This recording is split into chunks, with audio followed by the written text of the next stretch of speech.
Hi, everyone, and thank you for joining me on this special edition of Coffee and Conversation with Ria right here on Yachting International Radio. I am joined by Tristan, and he is here with us from Eden, Australia. Tristan, how are you? Yeah, it's been a pretty intense last week. Ever since New Year's Eve, which I didn't celebrate, it was already we were being affected down in this South Coast area. I didn't even stay up until midnight because it wasn't the celebratory sort of feel down here. But since then, it's just been a really intense sort of feeling here. But other, what else can we do? So we're just trying to keep going and see what happens next. Well, a lot of these fires in Australia started in about September, but they have gotten increasingly more intense just in the last, say, month or so. How is it affecting you close by? Like, you're sort of in the line of fire, as you were. Yeah, well, it is this South Coast area that has really exploded in the last week. We had a border. It's called the border fire, which started in the East Gippsland area, which tore through Mallacoota. Mallacoota is in Victoria, which is the next state south of us. We're close to the Victorian border. After it wiped out a lot of places in Mallacoota. A lot of people were displaced from their home, and the Navy eventually picked them up off the beach. It came and joined another fire in the Timbilica State Forest, which is the southern part of our state of New South Wales. We were all very anxious. This is about 3 or 4 days ago, knowing that with the predominant southwesterly winds that do come through, that is the direction directly towards us. And a couple of days ago, in one day, the fire reached just to the outskirts of my town. We were blanketed in smoke from the day before.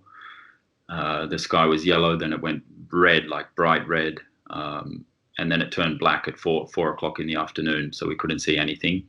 That's when we started getting the evacuation notices. As it went into the night, we were in the port, which was the safest place to be. The police were asking people to evacuate out of the town to go north, where it was safer. Most of the local residents in my town, we stayed in the town, and eventually the evacuation notice became that the fire was imminent. There was a direct threat, and we need to just prepare. So I was actually with my family on one of the tugboats in the port. I used to work for the tugboats here before I got into yachting, and we felt that was the safest place to be, on the water in a big steel, strong, solid tugboat with water jets on it. So, how do you feel the government's reaction has been in regards to this crisis? I mean, it is a crisis. It's an ongoing crisis. It's getting worse by the day. Is the government been supportive at all? In the beginning, I really don't believe they were supportive, and I think it was more a reactionary response, especially when things started in Mallacoota, for the fire from the East Gippsland, which is in Victoria. From that moment, I felt that the boat was too late. The attack, the fire attack was, we already knew what was happening. This aid should have already been there, and it was too little, too late. It was all in the aftermath. They're coming now. The Navy ship has just arrived in my home port. It's sitting out in the bay right now, in the middle of the bay under smoke from a still burning fire. And I mean, they are supporting now. There's a $2 billion disaster relief fund that they've set up, which will be paid out over the next 2 years. However, a lot of people needed the support before the damage was done, and even directly after, like straight after the damage was done, the people are without the homes, and the aid is not arriving. You've got to think, they've got no water, they've got no food, they've got no home. It's a really difficult situation, especially with the roads. You can't really, for the last week, we couldn't go anywhere. There's nowhere to go, or the roads were shut. They are starting to get their act together now, just in the last 2 days. But I think it should have been done well before this. They've been burning since September. I've been working in the Mediterranean last year, and finished up last year after the season. And I was watching the fires in October, thinking, how is this happening in my country, like, so bad? And then I came over, and it's still, there wasn't enough support from the government. It should have been back then, not now. We're only hearing the support from the government now. Well, and there's been a mismanagement over the past couple of years in regards to backburning and forestry. This situation might not be as bad as it is right now if they had been managing the forests correctly. I do definitely agree with that.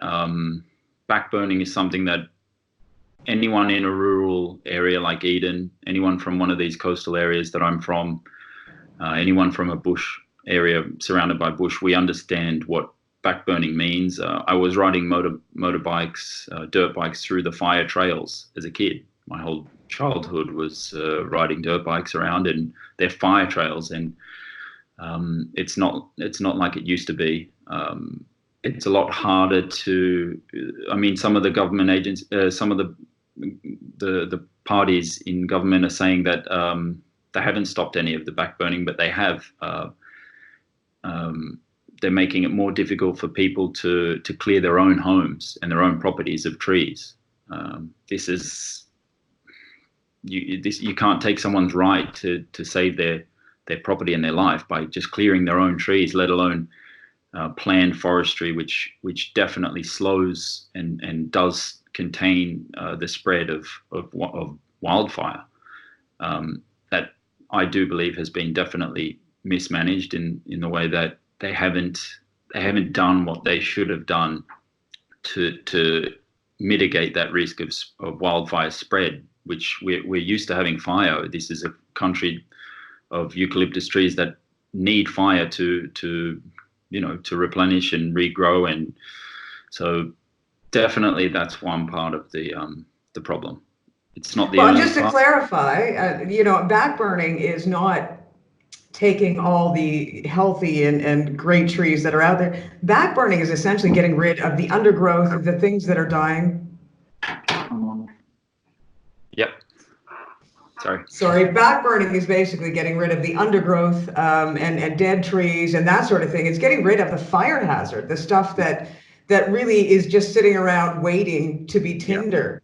It's not taking the healthy trees, and it's not taking the things that are contributing to wildlife, etc. It is just getting rid of that. That is a fire hazard, period. Absolutely. It's just extra fuel that doesn't really need to be there, and if you do walk out into the bush, you see the difference now. Places where you could have walked through and seen before, now it's just shrub that's overgrown, and it's everywhere. And because of the drought, it's dry. So it's just the perfect ultimate conditions for that.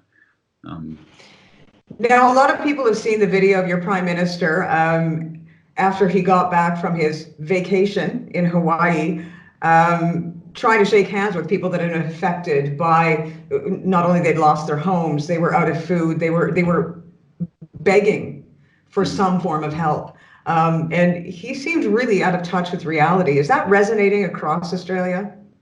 Yes, absolutely. He obviously has his supporters, but I think the majority of Australians who have seen how his behaviour when he visited Cobargo, which is a place about 1 hour from my house, and the girl who had just lost her home, she was crying, and she said, "I will shake your hand only if you promise us that you'll give us what we need. We need, money. We need this kind of relief." And he turned his back on her, and he didn't console her as a human being, as a leader of the country, and someone who you expect to give assurance to. He's the leader. it's like in an emergency system, even on a yacht, when there's an abandoned ship or there's a fire, that you need a leader that's going to keep everyone calm and help the situation and not have panic and not let people get down. He could have offered her and consoled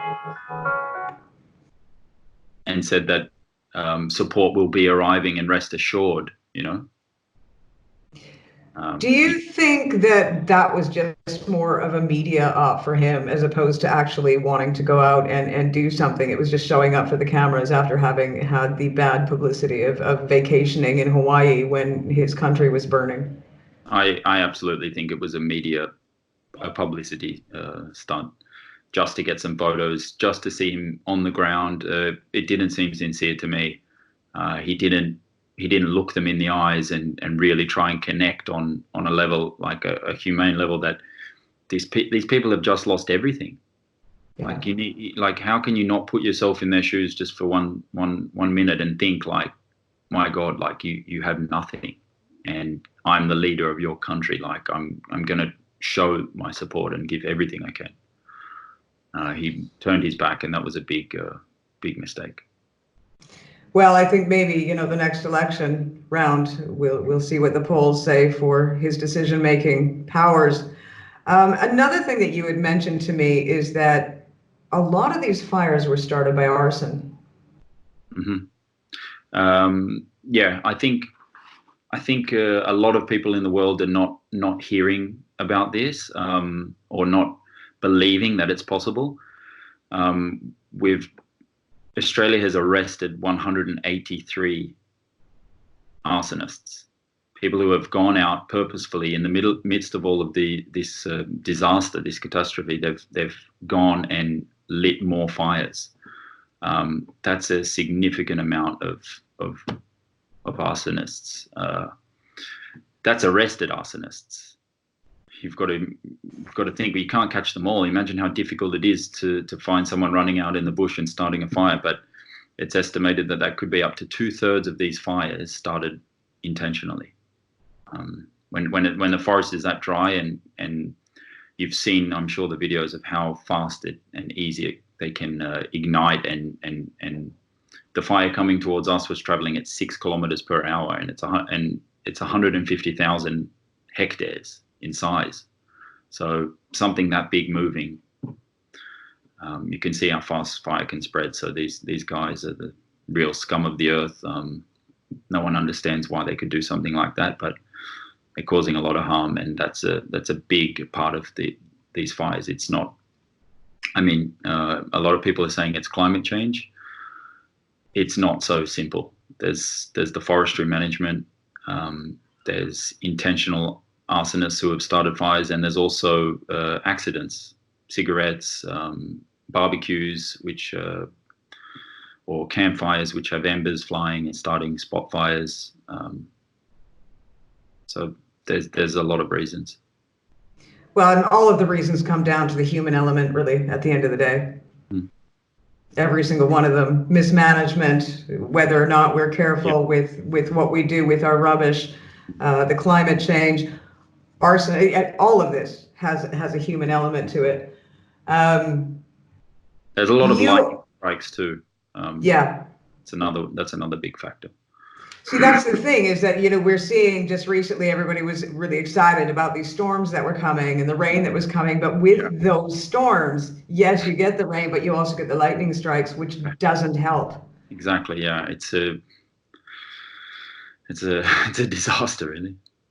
Well, and you were saying that there's a certain amount of millimeters of rain that are needed, but you just had some rain, but it was nowhere near enough. Yeah, I think we had here in our locality, we had about 12 millimeters of rain. It was raining yesterday and through the night. But what we would need is about 200 milliliters of rain, 20 centimeters of rain, to actually extinguish some of the fires. And that's never going to happen. That's in another lifetime, that much rain in a small amount of time. And we had another dry day today.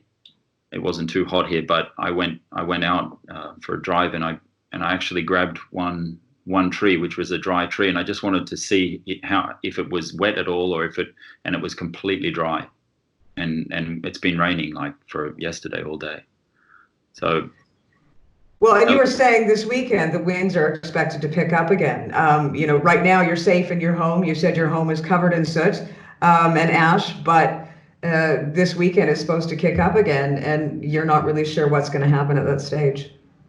Yeah, we're still on. We still have an alert today, actually, because we get text messages from the New South Wales Rural Fire Service, what to watch out for, when to leave, when to there was another one today. Another fire started just across the bay from us at the chip mill, which is on fire. That employs 200 to 300 people in our town. That's gone. And we don't really know. We know that tomorrow is another warm day, and Thursday we should get some rain, but Friday is expected to be warm, 29, 30 degrees. I looked at the weather because in yachting I'm always following the weather and the wind. And I've seen Friday evening it's 25 to 30 knots, and early hours on Saturday morning is 35 knot gusts. And it's blowing in the wrong direction for us for 24 hours on Saturday. So basically where the fire is pushing it towards us on Saturday for 24 hours. And I'm not an expert in that, but I just know it's in the wrong direction. We were saved, our town was saved by a wind change the other day. Well, and these fires, I mean, it's not just the underbrush. Once they start getting to a certain strength, they just hop from treetop to treetop. It becomes its own weather system, essentially. Yeah. And you have the eucalyptus oil, which is it's catching onto that on top of the trees. Yeah. So it's like a flame. It's turning into a flame from the fumes of the eucalyptus oil. Once they get going, they create their own weather as well, their own different winds. They start spitting fireballs, and the ember attacks is a big thing with the wind because the embers can travel 40 kilometers. The next few days, what are you looking at? Are you all just in, sort of panic mode? You're at any second of any moment, you're running again for the tugboat, or how is that? Yeah, I mean, it's quite surreal because I'm a little bit shaken up, to be honest. I was sleeping on the tug. I didn't sleep for 36 hours actually, but my parents were trying to sleep for a couple of hours, and most of the town was, most of the locals we know were on both the tugboats and other boats. It was a really scary time, so we're all a little bit shaken up, and no one's completely walking around town completely normal. The town's a bit of a ghost town now. I feel like we're much more organized this time because we've just been through like a massive drill. That's never happened. But we have a lot of fire trucks from all over New South Wales and Victoria in our town ready. We have the HMAS Adelaide, a Navy ship, in the middle of our port, ready for, not our port, middle of our bay, ready for evacuations. They have doctors on board. They have like a, mini clinic or hospital on board. They have enough rations and food and water and to basically support the whole town evacuation if need be. So should anything happen, I feel that we're definitely in a much better place with more firepower at hand, really, to fight this. So is that the plan then? If the fire does become too close and the fire does start engulfing your town, the plan is to go to the ship? Yes. The police and the New South Wales Rural Fire Service, they're the ones that give the orders. The police do have the authority to evacuate people and make people leave or go if they want to, if they deem necessary now. I think that's because it's a state of emergency. Mm-hmm. And then the Rural Fire Service, they give out warnings on our app, messages, and they tell us where to go, what to do, that sort of thing, what options you have. And I think if it does start to become, if it does become evident that we will need to evacuate, I think that the Navy will be boarding people as early as possible, because we saw what happened in Malakuta. The smoke was prohibiting them from boarding people because they couldn't get them there. There were still 300 people just today stranded. They couldn't get them on because of the smoke. So, and it's also stopped the aerial support from fighting the fires. They can't take off. They're grounded. They couldn't even fight the fire today across the bay at the chip mill because of the smoke. You can't see anything. Well, and you're shut off, or you have been. The supplies weren't able to get into you, food, water, because you can't even drink the water in Eden at the moment. Mm-hmm. So how are you dealing with that? Well, the supply, the roads were opened, okay. I think either late yesterday or this morning, in the northern direction. So there were some trucks able to come in and provide some supplies to the supermarkets, but for the preceding days it was difficult because people had taken everything from the supermarkets, probably more than they needed for their own needs before the fires came. So there was nothing left, and the problem is the logistics. The roads were shut, the roads were blocked, there were fires near the roads, there were trees falling, there were accidents. So it's just mayhem. And we can't drink the water. Usually we drink our water from the tap, but now there's a water notice that we're not allowed to drink.